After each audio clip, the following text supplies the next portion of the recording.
तो अब हम लोग डिस्कस करें जो भी ट्रायंगल लॉ, जो parallelogram law of vector addition हम लोगों ने डिस्कस किया है, उसके कुछ स्पेशल केसेस होते हैं।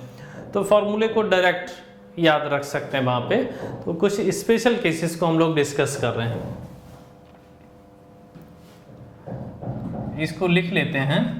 रिजल्टेंट हमारा कुछ रहता है याद रखने के लिए, a square plus B square plus 2ab cos theta होता है।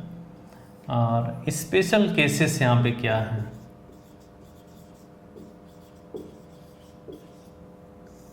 देखिए सबसे पहले when two vectors are in same direction. अगर दो वेक्टर सेम ही डायरेक्शन में हैं तो ऐसी सिचुएशन में क्या होगा, देखो भी जैसे ये वेक्टर ए है, ये वेक्टर बी है, ये दोनों ही सेम डायरेक्शन में हैं, तो थीटा का वैल्यू यहाँ पे कितना होगा भी 0। और जब थीटा का वैल्यू 0 होगा तो r will be equal to under root A square plus B square plus 2ab, यहाँ पे आएगा cos 0 and this will be equal to a square plus B square plus 2ab and that is equal to a plus b। देखिए भाई ये एक special case है when two vectors are in the same direction। यहाँ पे हम ये कह भी सकते हैं for the maximum value of resultant theta should be equal to 0।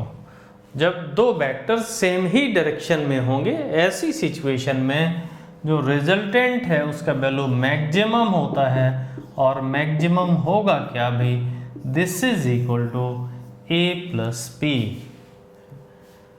Special case में आ गया when two vectors are in the same direction. Theta का वैल्यू कितना हुआ 0, और जब थीटा का वैल्यू 0 हुआ तो r का वैल्यू कितना निकला a प्लस बी, इससे ज्यादा हो ही नहीं सकता भाई, यही है मैक्सिमम।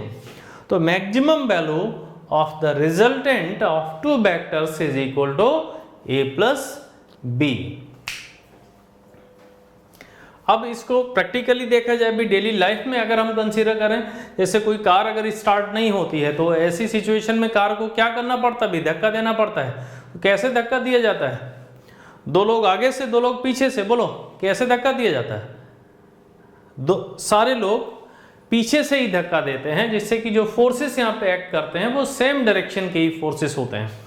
तो वो वाली कंडीशन यहाँ पे आ गई भाई, R max is equal to a plus b, इसको हमें ध्यान रखना है। और जब भी ऐसा कंडीशन आए कि किसी भी बॉडी पे दो वेक्टर्स सेम डायरेक्शन में लग रहे हैं, तो आप इस फॉर्मूले का यूज ना करके डायरेक्ट लिखेंगे, डायरेक्ट ध्यान में रखेंगे कि रिजल्टेंट कितना होगा a प्लस बी। आगे अब ये दूसरा केस है when two vectors are in opposite direction. When two vectors are in opposite direction, तो दो वेक्टर अपोजिट डायरेक्शन में, पहले इसी को समझ लेते हैं भी कैसे। ये वेक्टर ए है, ये वेक्टर बी है, तो what is the angle between these two vectors. इन दो वेक्टर्स के बीच का एंगल कितना है, थीटा 180 डिग्री। और अगर हम यहाँ पे cos ऑफ 180 को कंसीडर करते हैं तो this is equal to -1। r निकालने की कोशिश कर लेते हैं भाई, a square plus B square plus 2ab cos of 180, this is equal to a square plus B square minus 2ab, that is equal to a minus b. तो r का minimum value यही कहलाता है। तो ये दो वेक्टर्स के resultant का वैल्यू मिनिमम कितना होगा, a माइनस बी। डायरेक्ट इसको भी फॉलो करते हैं, है ना। अगर आपको ये क्लियर हो जाए कि भाई दो वेक्टर्स अपोजिट डायरेक्शन में हैं तो ये फार्मूला लगाने की ज़रूरत नहीं है, आप डायरेक्ट इसी को यूज़ कर सकते हो कि दो वेक्टर ए और बी हैं तो इनका मिनिमम वैल्यू कितना आएगा, ए माइनस बी। अगला case, when two vectors are perpendicular, when two vectors are perpendicular, जब दो वेक्टर परपेंडिकुलर होते हैं, देखिए भाई परपेंडिकुलर होने का मतलब क्या है, this is the vector A and this is the vector b, angle कितना है 90 डिग्री और यहाँ से देखो cos 90 कितना होता है भाई 0, तो रिजल्टेंट क्या मिलेगा, A square plus B square plus 2ab cos of 90 and this is equal to under root A square plus B square. इसको भी आप डायरेक्ट फॉलो कर सकते हो। अगर दो वेक्टर ए और बी आपस में परपेंडिकुलर हैं, ऐसी सिचुएशन में रिजल्टेंट का वैल्यू कितना आएगा, अंडर रूट ए स्क्वायर प्लस बी स्क्वायर। इसको भी डायरेक्ट फॉलो कर सकते हो। ठीक है, तो इसमें कुछ एग्जांपल्स डिस्कस कर देते हैं। ये है एक ब्लॉक और इधर से इस ब्लॉक पे एक 10 न्यूटन का फोर्स लग रहा है और इधर से 20 न्यूटन का फोर्स लग रहा है और यहाँ पे आपको बताना है find the resultant force acting on the block.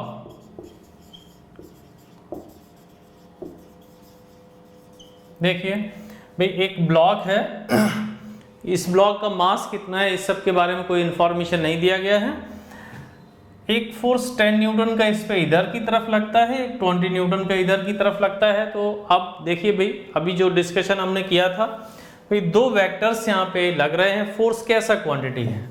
सबसे पहले तो भाई फोर्स कैसा क्वांटिटी है, वेक्टर क्वांटिटी है। फोर्स कैसा क्वांटिटी है, वेक्टर क्वांटिटी है। और जब फोर्स वेक्टर क्वांटिटी है तो ऐसी सिचुएशन में क्या होगा भाई, 10 न्यूटन का इधर लगा, 20 न्यूटन का इधर लगा। कैसा डायरेक्शन है, सेम डायरेक्शन है, तो for the same direction, for same direction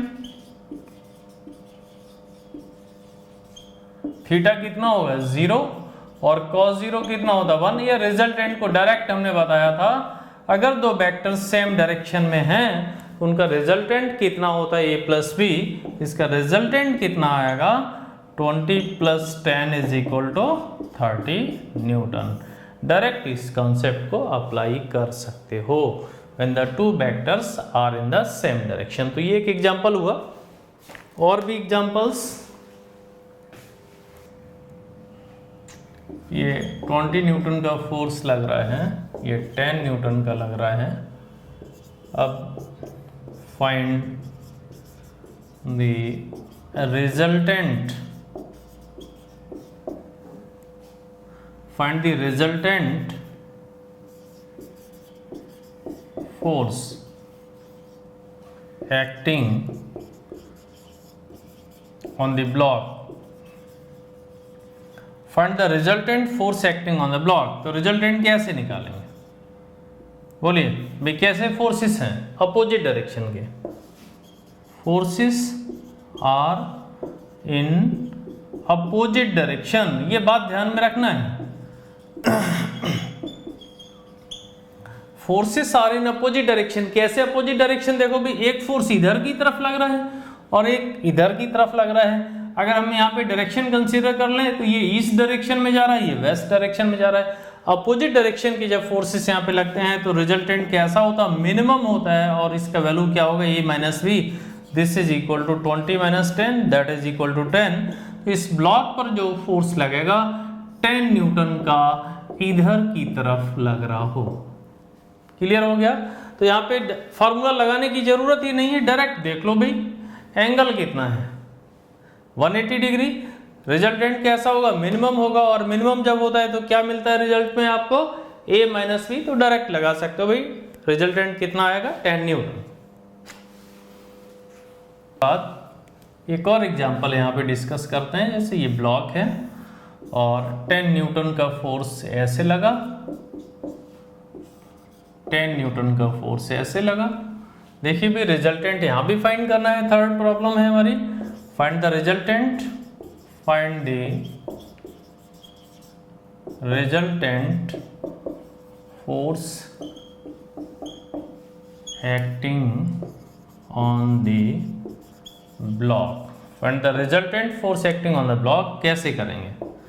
R is equal to a square plus B square plus, sorry अब बताइए भाई एंगल कितना है? एंगल थीटा कितना है? 90 डिग्री, परपेंडिकुलर है। जब दो वेक्टर परपेंडिकुलर होते हैं तो रिजल्टेंट फाइंड करने के लिए क्या करना पड़ता है? R is equal to under root A square plus B square and this is equal to 10 का स्क्वायर प्लस 10 का square, that is equal to 10 root 2 newton. ऐसे डायरेक्ट फाइंड कर सकते हो। तो तीन जो हमारे स्पेशल केस थे उनके लिए ये तीनों एग्जाम्पल हो गए। और अगर जनरल है तो फार्मूला है हमारे पास, पीछे डिस्कशन हमारा हो ही चुका है। अगर कोई भी एंगल इस तरह से जनरल आता है तो उसके लिए फार्मूला है हमारे पास। अब देखो एक और प्रॉब्लम का डिस्कशन कर लेते हैं भाई।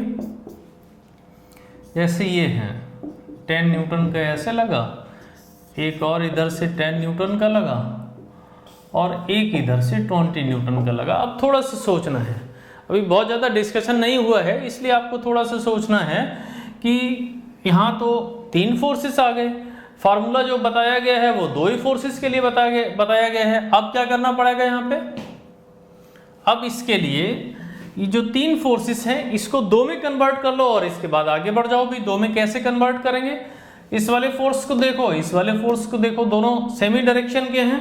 तो इसी फिगर को हम नीचे इस तरह से बना सकते हैं। कैसे भाई? 10 और 10 सेम डायरेक्शन में है तो रिजल्टेंट कितना होगा? 20 न्यूटन हो गया। और इधर की तरफ क्या है? 20 न्यूटन। अब ये दोनों कैसे हैं? परपेंडिकुलर हैं तो रिजल्टेंट क्या मिलेगा भाई? अंडर रूट ए स्क्वायर प्लस बी स्क्वायर। तो दैट इज इक्वल टू 20 का स्क्वायर, 20 का square that is 20 root 2 Newton.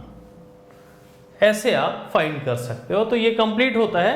कुछ प्रॉब्लम्स को अगले क्लास में हम लोग डिस्कस करेंगे। ओके तो देखो बच्चों, इस क्लास में बेसिकली हम लोग डिस्कस करेंगे how we decide the angle between the two vectors. दो वेक्टर्स के बीच में एंगल डिसाइड कैसे करते हैं, ये बहुत इंपॉर्टेंट रहता है। बच्चे पढ़ते रहते हैं और उनको यही नहीं पता चलता है कि एंगल डिसाइड कैसे किया जाता है। तो सबसे पहले हम लोग यहाँ पे देखेंगे, जैसे ये वेक्टर्स हैं, ये वेक्टर हमारे पास है ए, ये वेक्टर हमारे पास है बी और ये एंगल है थीटा। तो अब देखो भाई ये जो दो वेक्टर्स ए और बी हैं इनके साथ क्या कंडीशन यहाँ पे है? इनके टेल और टेल आपस में मिले हुए हैं। ये हेड कहलाता है, ये टेल कहलाता है, ये हेड कहलाता है, ये टेल कहलाता है।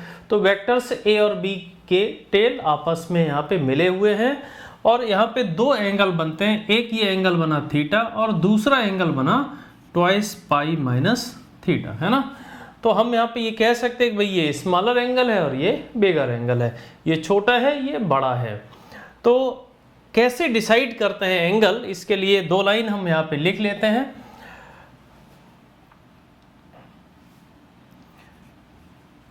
Smaller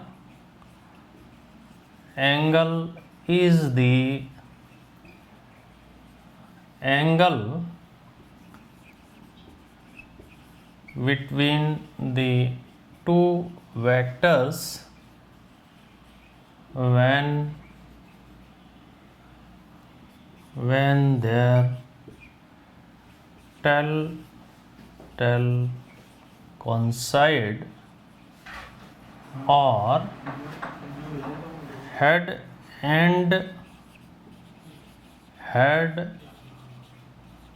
coincide। तो इस बात को ध्यान में रखना है, कंडीशन हमारी क्या है?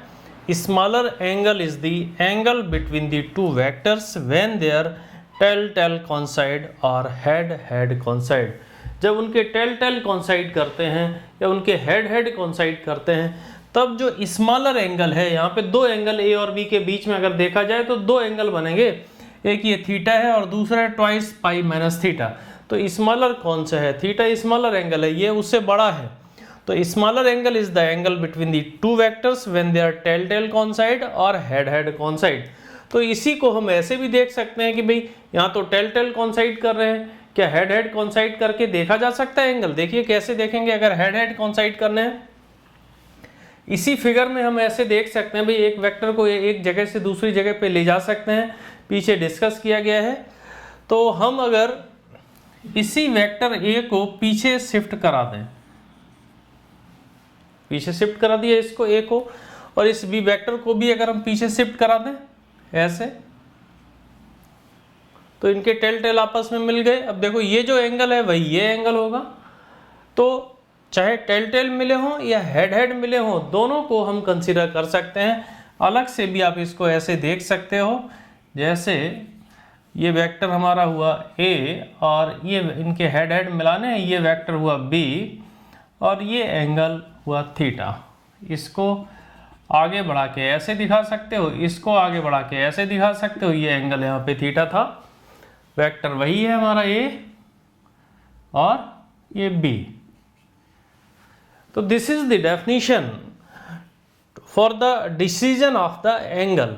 Smaller angle is the angle between the two vectors when they are tail coincide और हेड कॉन्साइड। अब एक दो एग्जांपल्स लेके हम लोग डिस्कस कर लेते हैं कि कितना एंगल है इन वेक्टर्स के बीच में। तो देखो यहाँ पे ये दो वेक्टर हमारे पास हैं ए और बी, और यहाँ पे हमें डिसाइड करना है कि what is the angle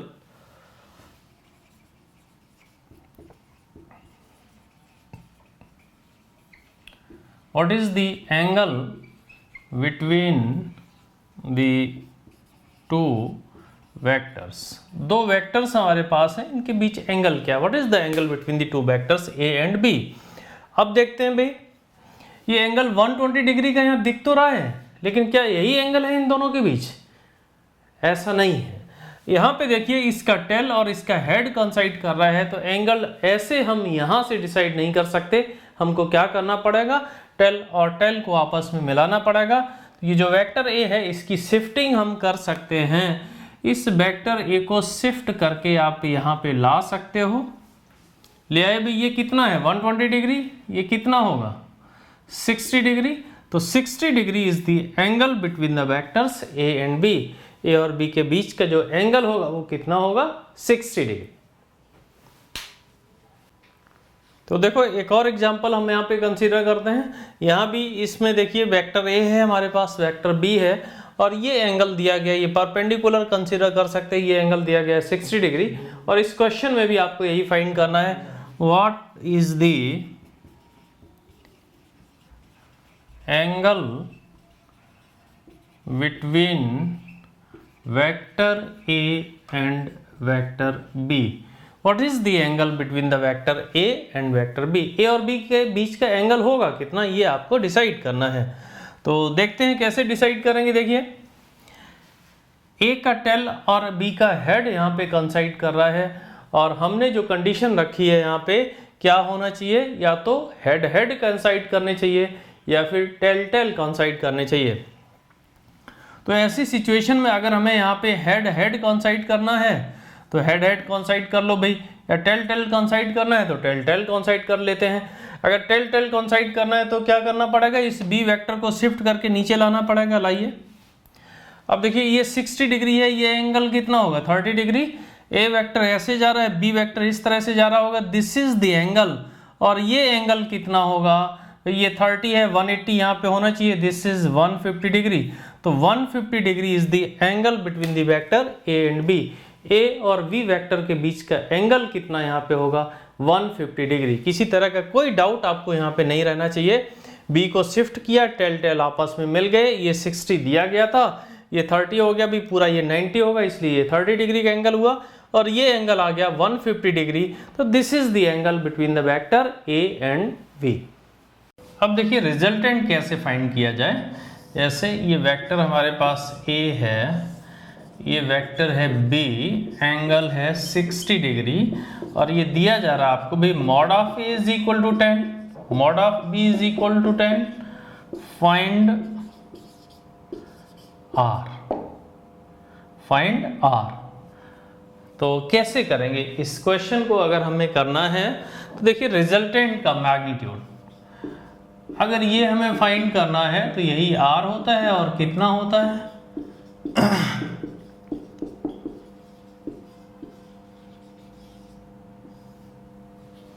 resultant अगर हमें फाइंड करना है तो कैसे लिखेंगे भी? r is equal to under root A square plus B square plus 2ab cos theta. इसमें वैल्यूज को फिट करिए a 10 का स्क्वायर प्लस b 10 का square plus 2 into 10 into cos of 60। क्या मिलेगा यहाँ से? देखिए 100 plus 200 into 1/2, this is equal to 300, that is equal to 10√3। रिजल्टेंट कितना आ गया? 10√3। अब इसके डायरेक्शन को भी अगर हमें फाइंड करना है भी, इसका मैग्नीट्यूड तो आ गया, अगर डायरेक्शन को फाइंड करना है तो कैसे करेंगे?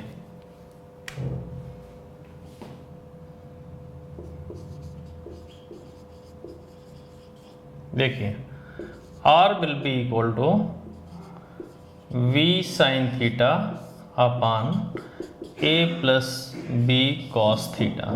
ये फॉर्मूला है, इसमें सारी वैल्यूज को पुट करिए भी।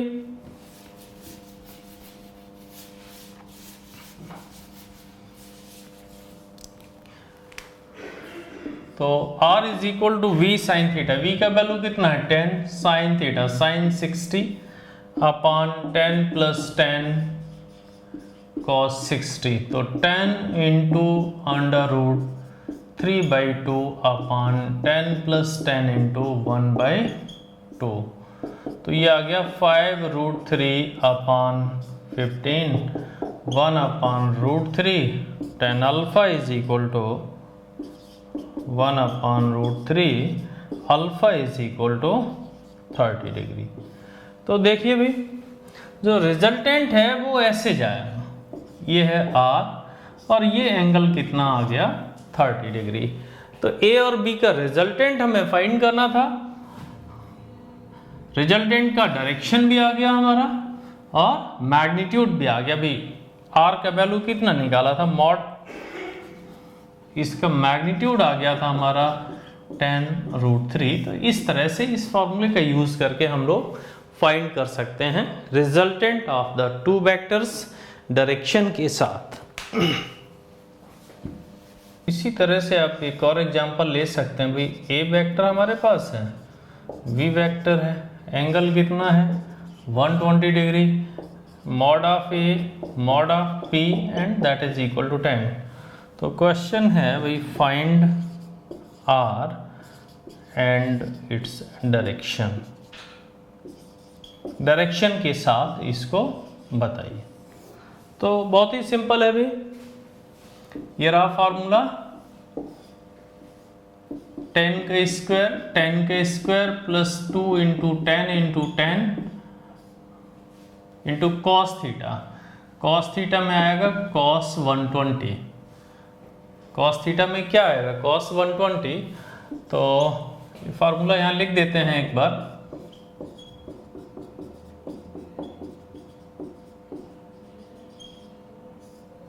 क्या मिला यहाँ से?